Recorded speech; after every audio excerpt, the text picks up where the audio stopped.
selanjutnya kita ini akan berbincang sedikit sebelum kita melakukan kegiatan supervisi akademik kita. Ada beberapa hal yang mau saya tanyakan. Yang pertama, kapan Bapak masuk ke kelas?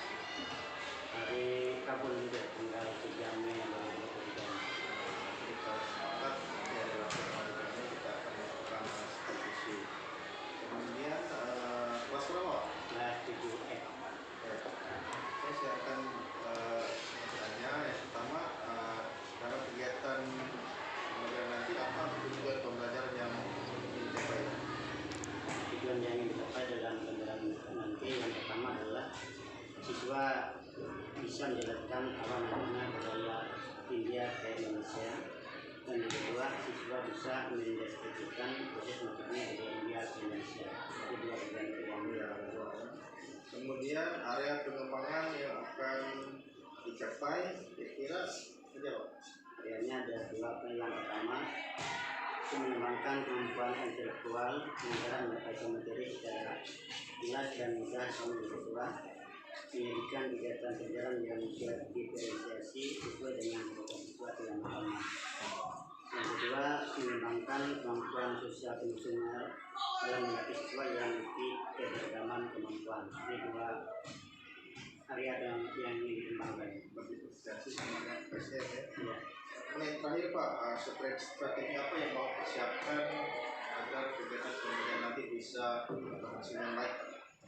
Yang ingin dipersiapkan strateginya adalah yang pertama yang menyusun perangkat pembelajaran, bukti dan lain sebagainya. Yang kedua akan memberikan contoh yang nyata agar siswa mampu menyelesaikan masalah yang berkaitan dengan kehidupan masyarakat pada masa Indonesia dan Indonesia ini. Dan yang ketiga menyiapkan PKPD yang disesuaikan dengan kebutuhan pada siswa. Ini tiga strategi yang akan dipersiapkan. Saya rasa persiapan yang tadi cukup Pak, nanti kita lanjutkan lagi di kelas dalam kegiatan seperti itu. Terima kasih Pak. Terima kasih.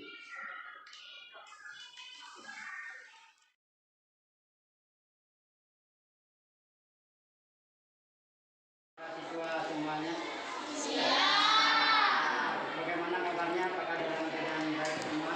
Baik. Ada yang tidak hadir pada hari ini? Tidak ada. Berarti hadir semua. Terima kasih atas semuanya. Dan sebelum kita mulai kita pada hari ini, mari kita berdoa untuk sama dan berdoa mulai. Doa selesai. Dan sebagai warga negara yang baik,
Dan kembali. Nah, sekarang saya melakukan yang namanya stop. Langkahnya kalian ngambil sikap duduk dengan santai. Selanjutnya letakkan tangan kanan di perutnya, dan tangan kiri di perutnya.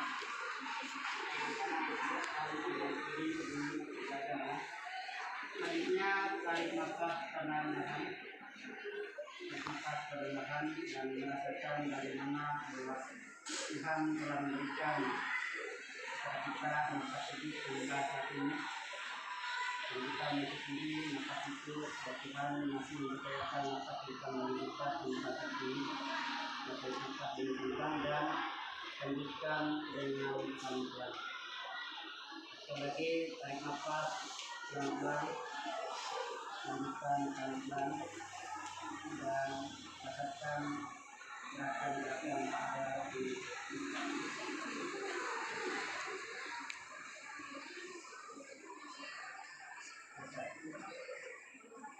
sekarang kita kembali ke materi kita. Bahwa hari ini materi yang akan kita pelajari adalah tentang masyarakat pada masa Hindu Buddha. Itu kehidupan masyarakat pada masa Hindu Buddha.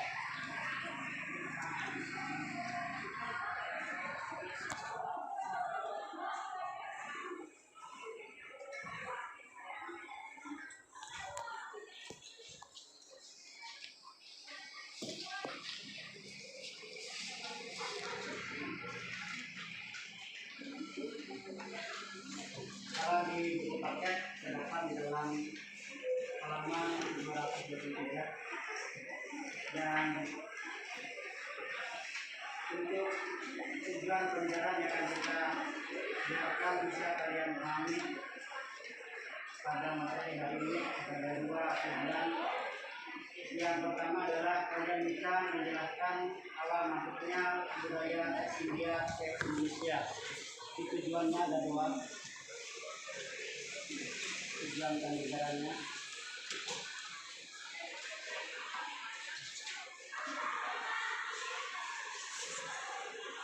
yang pertama Iswarata,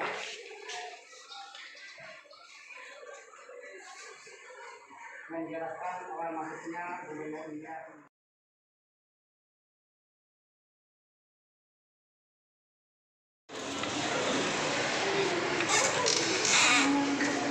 Menjelaskan proses masuknya budaya India ke Indonesia.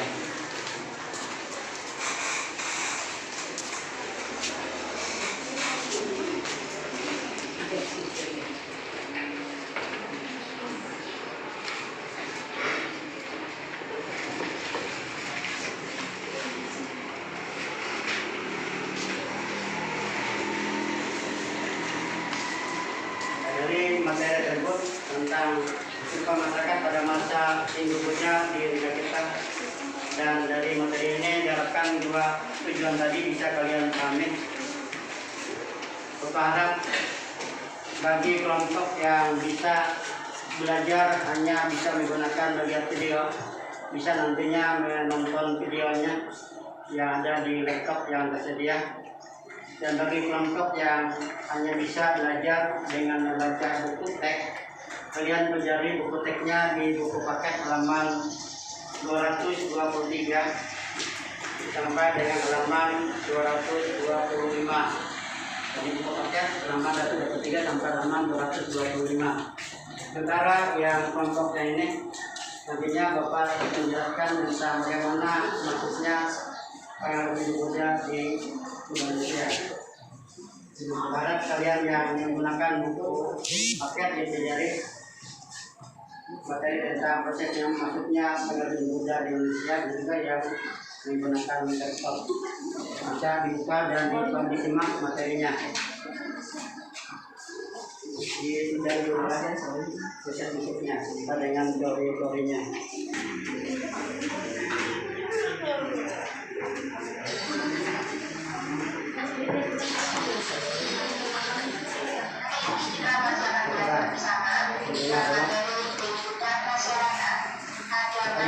pelajarilah dari tentang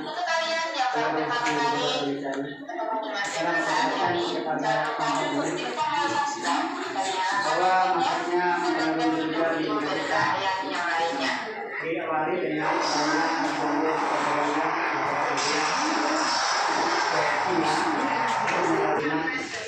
maka dengan terkenal dalam citra maka disebut dengan jalan citra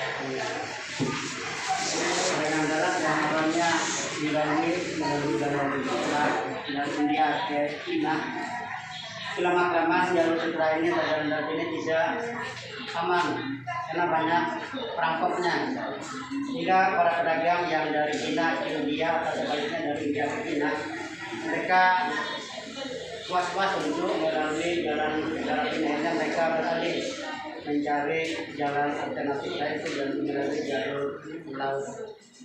Hingga melalui jalur laut, hanya jalur yang terdekat adalah hanya melalui Selat Malaka, di mana Selat Malaka berada di antara Pulau Jawa, Pulau Sumatera dengan Semenanjung Malaysia. Hingga dengan demikian membawa keuntungan bagi negara kita. Keuntungannya karena kapal-kapal dagang dari India yang ke China atau dari China ke India yang melalui Selat Malaka, mereka hanya menjadi korban transit perubahan di permasalahan ini. Nanti artinya transit tempat perpindahan kapal-kapal dagang dari India ke yang mau ke China atau dari China ke India, mereka singgah di pelabuhan-pelabuhan yang ada di Selat Malaka. Dan itu dalam baik bagi negara kita. Hanya terjadilah terjadinya komunikasi dagang antara pedagang ini yang mereka menunggu kadang-kala ada musimnya, musim karena kita menyadari bahwa angin musim di negara kita ada musim angin barat, ada musim timur, menunggu angin yang baik untuk wilayah, kalau mereka bisa pindah sampai beberapa bulan. Karena melalui inilah karena pedagang-pedagang dari India, mereka yang India sampai berbulan-bulan, tengah India ini hanya sampai kepada pedagang atau masyarakat yang ada di negara kita. Sehingga akhirnya masuklah budaya India ini ke Indonesia. Dan kita kenal melalui beberapa teori. Ada teori yang pertama adalah teori Waisa. Kalian telah belajar tentang pengalaman dunia awalnya, bahwa pada agama Hindu atau Buddha kita mengenal ada sistem Waisa itu ada agama Jagatya, Indonesia dan India. Indonesia adalah para pedagang. Jadi melalui para pedagang lah. Itu yang pertama teorinya. Menurut para pedagang yang datang dari India yang mau ke China hingga di Indonesia tersebut, mereka akhirnya melakukan ibadah sesuai dengan agamanya, dan itu hanya diminati oleh para pedagang yang masyarakat di Indonesia. Hanya melalui para pedagang inilah yang sudah di perubahan di Indonesia tersebut, mereka hanya tertarik dengan perempuan-perempuan dari Indonesia dan hanya melakukan perkawinan. Ini awalnya dan melalui pedagang inilah bahwa awal masuknya budaya India itu melalui para pedagang. Itu teori Waisa namanya. Yang kedua teori Ksatria. Kalau Ksatria apa maksudnya? Itu adalah para prajurit atau para ksatria. Di teori ini dijelaskan oleh beberapa teori yang mengatakan bahwa ada kalanya konflik yang terjadi di negara kita antar suku-suku yang ada, itu dimasuki oleh orang-orang dari India, negara India lainnya. Mereka punya kepada salah satu suku atau suku ini. Karena bagi mereka yang menang, mereka diberi hadiah untuk dinikahkan dengan teori suku dan sebagainya. Berkembanglah kemudian Hindu itu melalui para yang kedua dikatakan bahwa para kerja tersebut mereka membangun koloni adalah jenis perkampungan. Akhirnya melalui mereka berkembanglah budaya Hindu Buddha. Dan yang ketiga dikatakan bahwa terjadinya perang di antara India dan bagian selatan. Hanya Prabu ini yang kalah perang, karena mereka yang kalah mereka memiliki Indonesia darinya mereka mengembangkan budaya mereka di Indonesia. Itu yang dikatakan sebagai teori kesatuan nominal. Dari para negara, kalau Indonesia itu maksudnya Indonesia itu teori yang kedua. Yang ketiga teori Brahmana namanya. Para Brahmana disebut juga dengan apa? Orang-orang Brahmana disebut juga dengan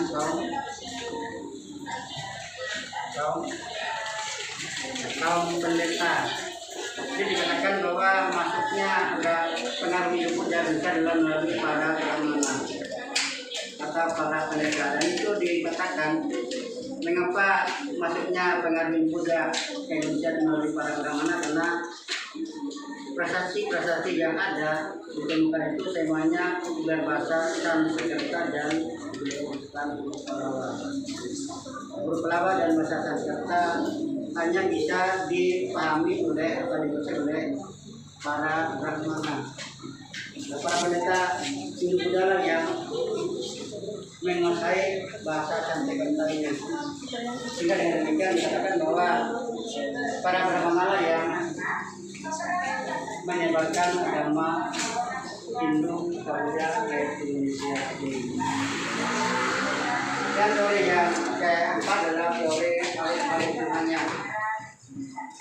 Teori arus balik, di mana dikatakan bahwa masyarakat Indonesia mereka yang tertarik dengan pengaruh Hindu Buddha yang disampaikan, mereka datang ke India untuk belajar ke India. Dan setelah mereka menguasai tentang kebudayaan Hindu Buddha yang ada di India, akhirnya mereka kembali lagi ke Indonesia. Mereka kembali dan mengajarkan lagi apa yang mereka dapatkan dari India tadi. Sehingga itulah yang dikatakan dengan teori arus balik. Jadi demikian pengaruh Hindu Buddha masuk ke Indonesia itu dilakukan melalui yang pertama oleh para pedagang atau dengan kaum Waisak, yang kedua para prajurit yang dikatakan kaum Ksatria, yang ketiga para pendeta atau yang dengan kaum Brahmana, dan yang keempat adalah orang-orang Indonesia yang tertarik dengan agama Hindu Buddha dan mereka datang ke dia untuk belajar, dan setelah itu mereka kembali lagi ke Indonesia dan Indonesia sendiri. Itulah awal masuknya pengaruh Hindu Buddha di negara ini. Sampai di sini mungkin ada yang tanyakan tentang bagaimana awal mulanya pengaruh Hindu Buddha masuk di negara kita. Ada?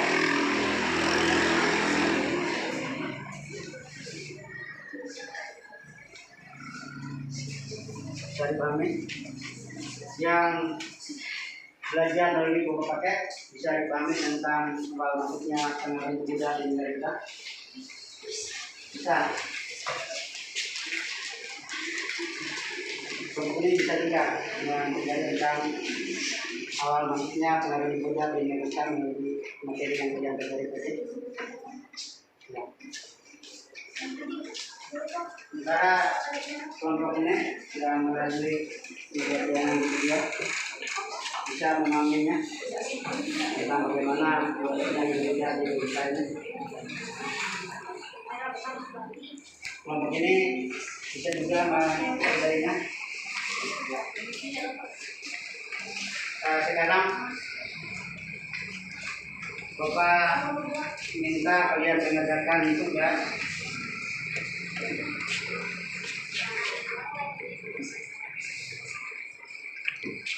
masing-masing kelompok nantinya satu kelompok.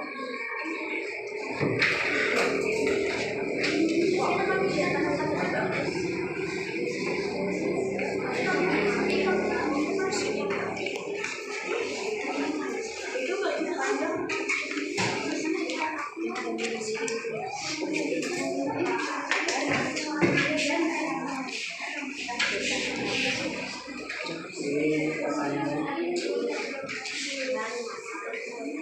tiga kelompok ini.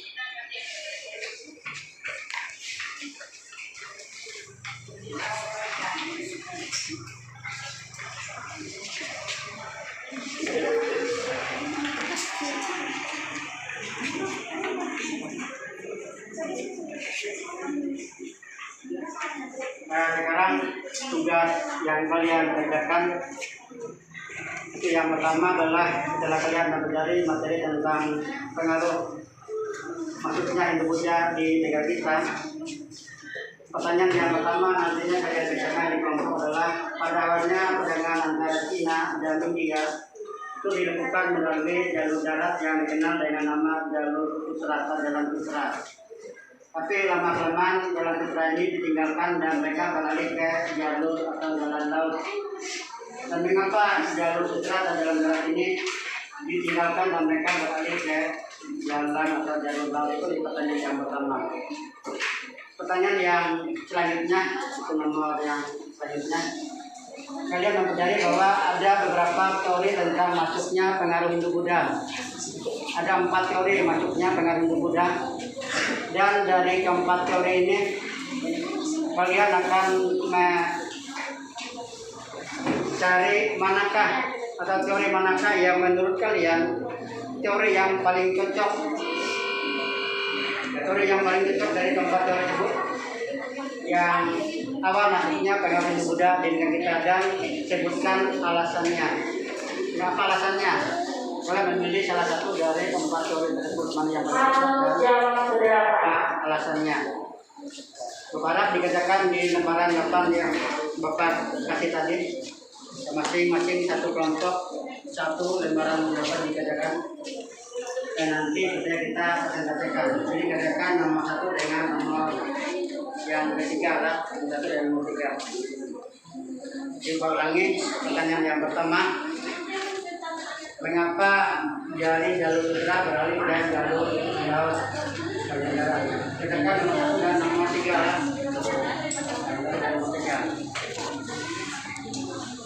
Sekarang supaya masing-masing kelompok bisa mengerjakannya. Kalian mencari tadi tentang beberapa teori masuknya pengaruh Hindu-Buddha. Dari teori tersebut mana yang paling pas atau paling cocok yang masuk ke negara kita. Nah, ya langsung depannya. Dan apa alasannya? Nanti kita presentasikan di depan nih.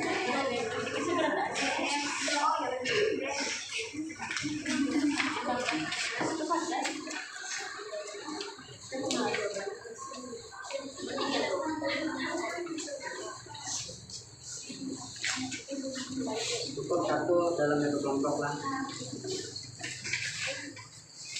Kerjakan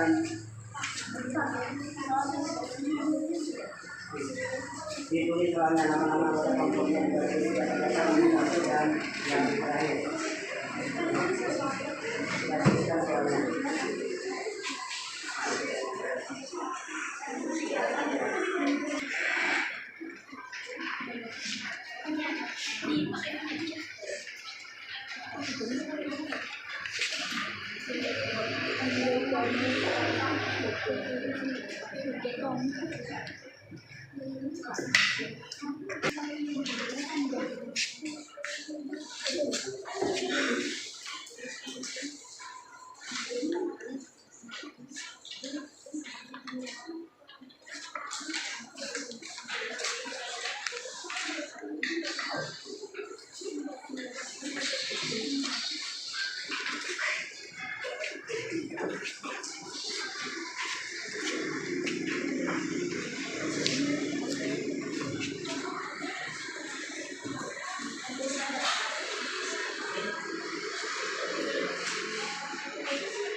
Dan nama-nama anggota kelompoknya diperkenalkan. Kalau bisa suaranya.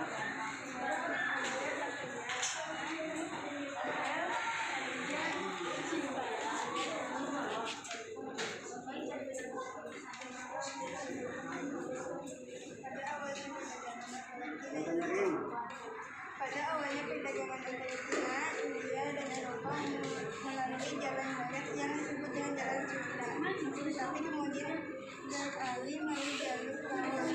Selanjutnya merupakan menjadi merupakan jalur darat laut tersebut Jawa. Karena situasi jalan darat yang sedang kita tidak aman, jalan laut yang mereka berpikir yaitu melalui Selat Malaka. Dua dari beberapa teori tersebut, teori manakah yang menurut kalian yang paling cocok? Dan berikan alasannya. Teori Ksatria, karena mengenai proses penyebaran kebudayaan Hindu-Buddha yang dilakukan oleh golongan Ksatria. Sekian.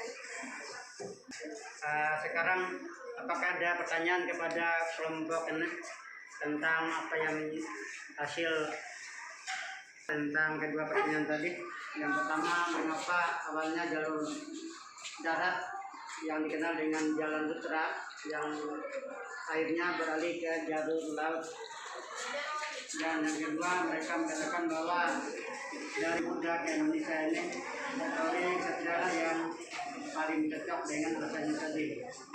Mungkin ada yang ditanyakan kepada kelompok mereka yang maju ini? Ada?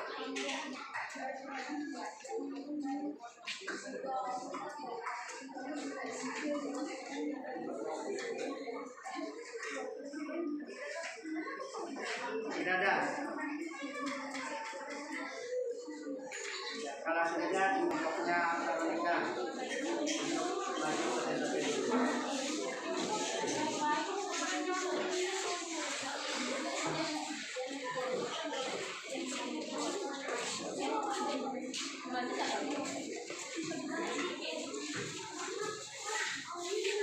Perkenalkan nama anggota kelompoknya dari Hebronia Wiyadire, Nadia Ramadhani, Veronica Eranggan. Satu, pertanyaan. Pada awalnya perdagangan antara Cina, India, dan Eropa melalui jalan daratan yang disebut dengan Jalan Sutra. Tetapi kemudian beralih melalui jalur laut. Lantas mengapa terjadi perubahan jalur darat ke laut tersebut? Jawaban, karena memasuki situasi jalan darat yang tengah tidak aman. Kondisi tersebut menyebabkan jalur perdagangan tersebut dialihkan melalui laut. Jalur laut tersebut melalui Selat Malaka yang terdapat dekat Indonesia. Mengalihkan jalur perdagangan tersebut memberikan kebutuhan sendiri bagi masyarakat Indonesia. Wilayah Indonesia menjadi bandar transito atau pemberhentian bagi pedagang-pedagang Cina dan India. Tiga dari pertanyaan dari beberapa. pertanyaan yang ketiga dan siapa yang bacanya? Coba pertanyaan. Tiga. Dari beberapa teori tersebut, teori manakah yang menurut kalian yang paling cocok dan berikan alasannya? Jawaban, menurut pendapat kelompok kami, teori Brahmana yang paling cocok karena terdapat kisah peninggalan kerajaan-kerajaan yang bersejarah Hindu-Buddha di Indonesia, terutama pada prasasti yang menggunakan bahasa Sanskerta dan huruf Pallawa, karena hanya golongan Brahmana yang menguasai bahasa dan pronunciasi. Sekian ada salah kami. Ya, terima kasih. Saya bertanya dan bisa kembali ke tempat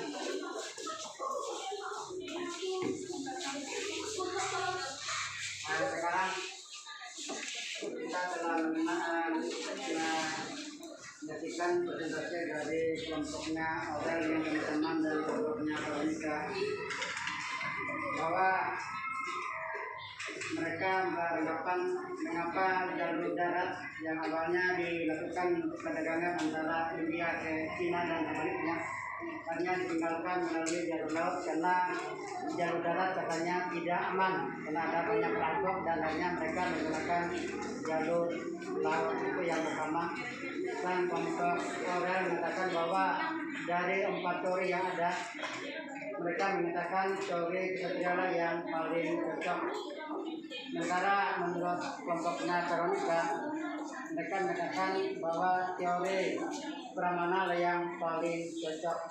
dengan alasannya dalam teori Brahmana bahwa peninggalan yang berfokus di temanya berurutan huruf Pallava dan bahasa Sanskerta, bahwa huruf Pallava dan bahasa Sanskerta katanya hanya dipahami atau dikuasai oleh para Brahmana atau para pendeta. Jadi itulah hasil kerja kelompok dari kelompok Pradika dan teman-temannya. Dan sekarang waktu kita hampir selesai dan kita akan mau mengakhiri pelajaran kita hari ini. Kita ambil kesimpulannya, kita mengambil kesimpulan bersama bahwa pengaruh agama Hindu dan Buddha masuk ke Indonesia diawali dengan awalnya perdagangan antara India ke Cina melalui jalur darat, yang mana komoditasnya yang terkenal adalah kain sutra, sehingga dikenal dengan nama jalur sutra. Tetapi jalur sutra akhirnya tidak aman karena mereka menggunakan jalur laut, dan melalui jalur laut inilah akhirnya melalui Selat Melaka para pedagang dari India ke Cina dan sebaliknya. Dan akhirnya kita mengenal ada beberapa teori tentang masuknya pengaruh Hindu Buddha ini. Teori yang pertama adalah teori apa tadi? Teori yang pertama? Ya, yang ketiga teori Brahmana, yang keempat teori yang harus balik dengan alasannya. Jadi itulah materi kita hari ini, dan ada yang ditanyakan tentang materi kita hari ini?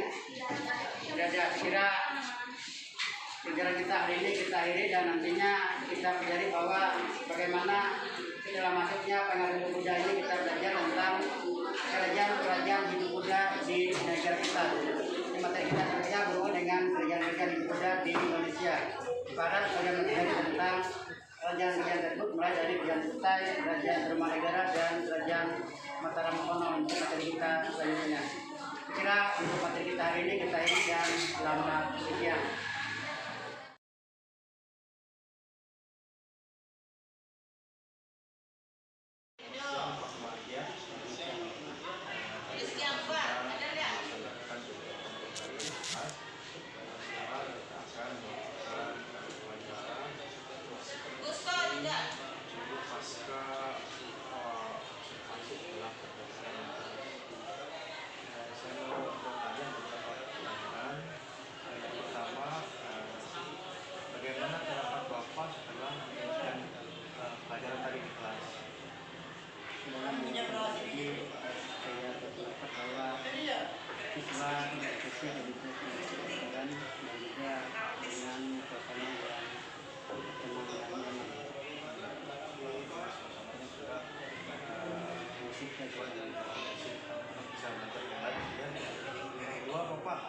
Apakah proses pembelajaran sudah sesuai dengan yang Bapak rencanakan?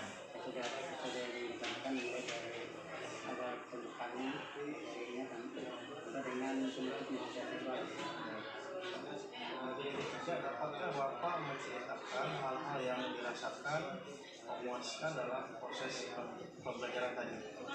Yang saya rasa memuaskan yang pertama adalah siswa dalam pelajaran, yang kedua materi yang disampaikan kami sesuai dan tujuan yang diharapkan itu sudah tercapai. Yang keempat, bagaimana perkiraan Bapak mengenai tercapai tujuan pembelajaran tadi? Menurut perkiraan saya, pencapaian tujuan yang sudah ditetapkan dengan apa yang kami bisa tadi mungkin bisa mencapai 90%. Kemudian yang kelima, apa yang menjadi cita siswa Bapak dalam pembelajaran tadi? Menurut saya dalam belajar tadi siswa ada beberapa kesulitan.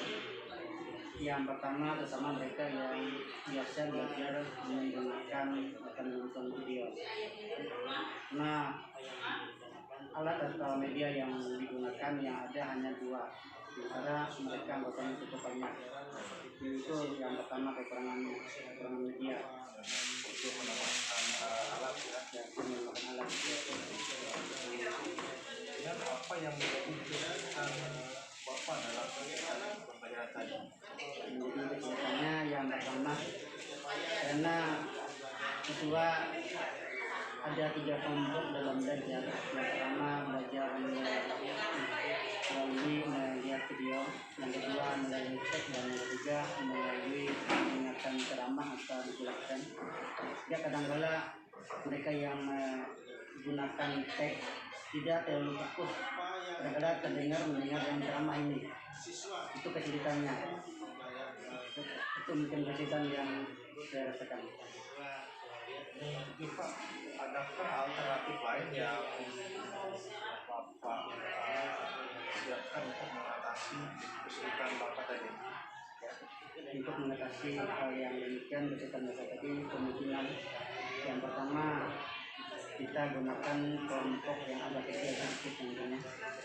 Di kelompok yang menggunakan laptop, yang menggunakan teks atau yang menggunakan ceramah itu agak terpisah sedikit, agak jauh. Jadi nantinya tidak terganggu kelompok Dan faktor masalah perawatan ya kesehatan anak sendiri. Dan terakhir Pak, medianya kemarin dalam menegosiasi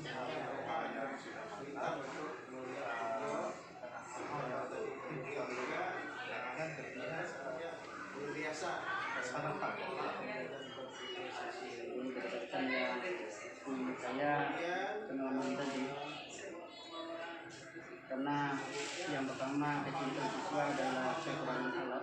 Kalau bisa bagaimana di ruang belajarnya menyediakan alat mungkin atau optinya atau menambah alat yang bagi mereka yang bisa melakukan juga dengan yang menggunakan teks dan mendengarkan ceramah atau pembicaraan tadi. Di demikian intinya bisa kita perhati lagi bagaimana caranya. Intinya juga hal-hal yang telah mungkin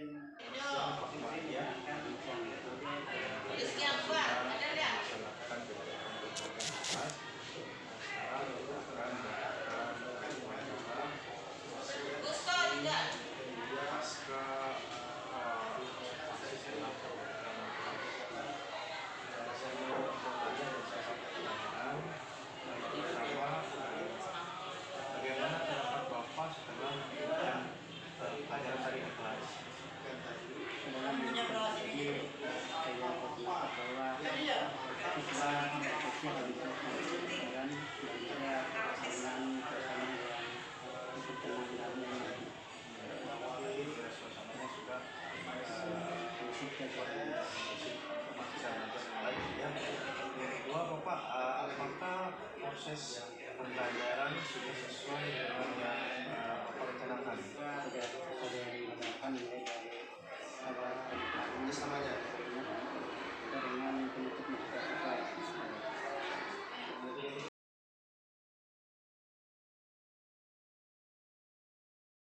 Yang sudah Bapak tadi sebutkan, nanti mana kita mengidentifikasi kira-kira hal-hal apa yang sudah mantap dan hal apa yang perlu ditingkatkan lagi. Menurut Bapak bagaimana? Menurut saya yang sudah mantap tadi bisa tingkatkan lagi, kita tekankan misalnya yang dengan bagaimana tanggapan siswa, bagaimana dengan perangkat yang ada, materi yang ada, dan juga yang perlu ditingkatkan lagi adalah agar media yang berhubungan dengan video tadi bisa lebih banyak lagi, mungkin laptopnya, mungkin itu yang bisa ditingkatkan. Tambah jumlahnya ya. Saya rasa sudah cukup Bapak. Terima kasih atas waktu dan kesempatan yang sudah Bapak siapkan bagi saya. Semoga Bapak bisa tetap sukses ke depan dan bisa mengajar dengan lebih bagus lagi. Terima kasih Pak. Ya, sama-sama. Siang. Ya.